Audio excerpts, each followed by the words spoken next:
Hey there, everybody. I'm CCP Dolan here with CCP Rise back in the saddle, here to talk about No Holds Barred versus Red versus Blue. And man, do we have a new tournament ship from Red versus Blue, a triple Gnosis team. Who knows what guns they could be fielding unless someone looks. Which I did, and it's Ion Blaster Cannon 2s. So Blaster Gnosises, alongside some other ships we haven't seen so far, MOAs.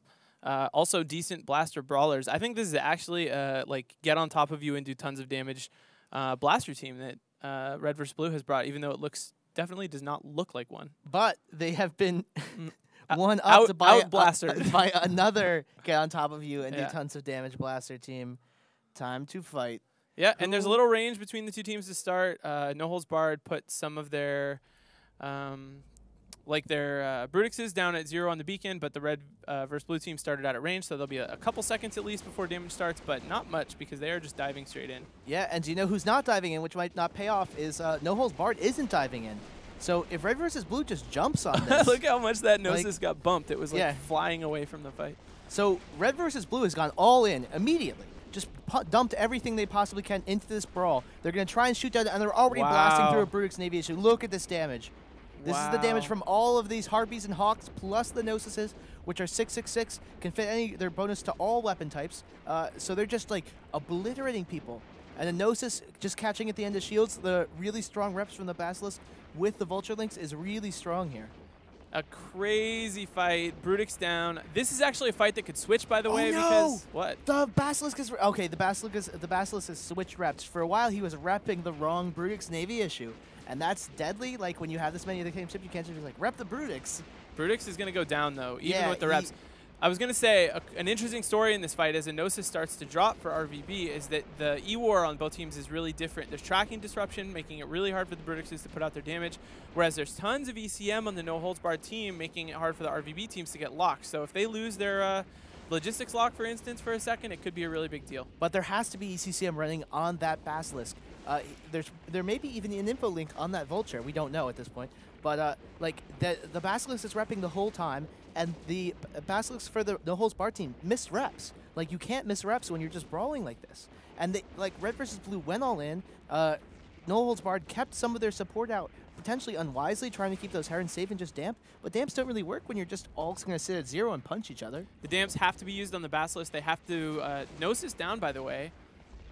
That's not good, but they have to use the damps for probably scan res on the Basilisk to make it lock time worse after successful that Basilisk is dying. Oh wow, Eloy Alderaan going down for No Holds Barred. He just got annihilated in seconds. This is like, so we've seen triple Vindicators, we've seen lots and lots of high DPS teams. This is some of like the fastest I've seen ships die all day. Yes, I agree with you about that. Last calming it down here, CCP guys. Last Brutix going down for No Holds Barred with no logistics. Of course, he's not going to stay up for any time at all. A Gnosis might drop as well. Got a jam on the Basilisk, and that's the thing. If they got just another jam or two on that Basilisk, I think that they could have easily lost this fight because they almost lost the Gnosis at the start. He got reps and pulled it back. Then they lost one, and now they lost the second. I mean, there was clearly enough damage here from No Holds Barred to win the brawl if they were able to jam out the logistics, but they weren't. And now RVB looks like they're in a pretty good spot. But that's the thing. When you go with the ECM, you're hoping on the dice roll. You're hoping for no ECCM fitted by the opposing team. If you go with tracking disruptors and damps, then they work 100% of the time. Like 6 ships died during that sentence, by the way. It's just support cleanup. The match has been done for like. yeah. I'm just saying it's crazy. Like there's a lot. I'd be curious to see. Well, we have the attack bars, I guess, but it feels like this RVB team just does an enormous amount of damage. Well, it was partially that the No Holds Barred wanted to apply their damage, and like they just were like, hey, let's shoot each other with full damage, no sort of mitigation, except for some CCM that we tried to fit on a Griffin and some Herons and a Kitsune. So anyway, obviously RVB taking this one. This is super cool. I hope that we see more Gnosises throughout the tournament. I heard sort of some buzz that it was actually going to be a really strong tournament ship.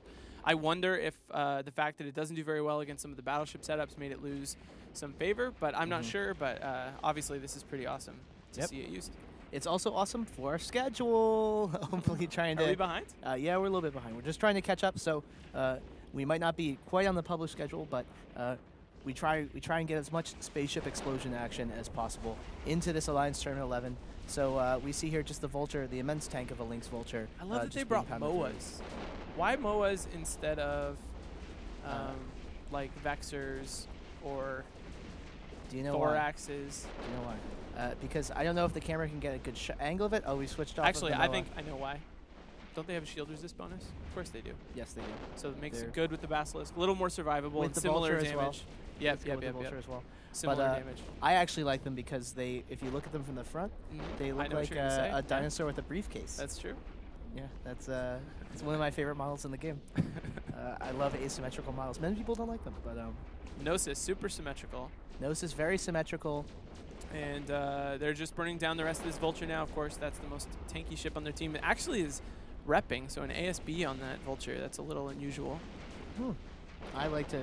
I would probably fit like a TP or something. I don't know. Yeah. I think that. Or more tank. That's typically good to use the mid slots on the tankiest ships you've got for something other than tank, since probably people are not going to shoot you. Yeah, true. So we have a convincing win from Red versus Blue.